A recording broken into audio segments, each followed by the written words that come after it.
So you have covetousness and materialism that kind of go hand in hand, that develop this attitude of what I was referring to. And then there's another word that I'm going to use in our title tonight, and that's just simply worldliness. And that just is the interest in or a concern with or the devotion to things of the world as opposed to future or eternal things.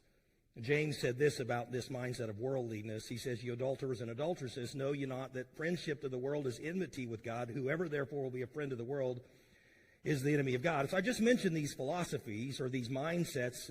Again, it's just fresh on my mind from hearing what I heard. And again, I think we all struggle in some way with these mindsets. Otherwise, Scripture wouldn't warn us of these things. And I think that's why we are told over and over again to be wary of these philosophies of materialism or worldliness. Because when we have everything, or maybe when we just don't appreciate what we have, we can all fall into that same trap of just the pursuit of stuff.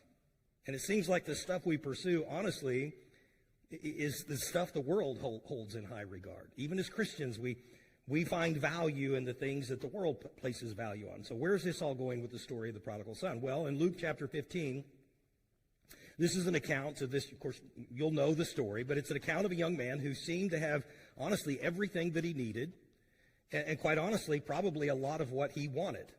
Because when you read the story, you realize he had a father who loved him. He had lived in a nice home. There's servants that are there, which means his father probably had some wealth. And so from a material setting, from just an earthly setting, he's got a pretty good life, it seems like. And yet, he wasn't satisfied.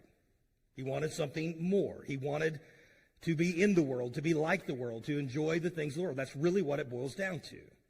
And so understand the main theme, or the most obvious application of Luke chapter 15 and the prodigal son, is really a story of redemption. It's a story of forgiveness, and it's a story of mercy.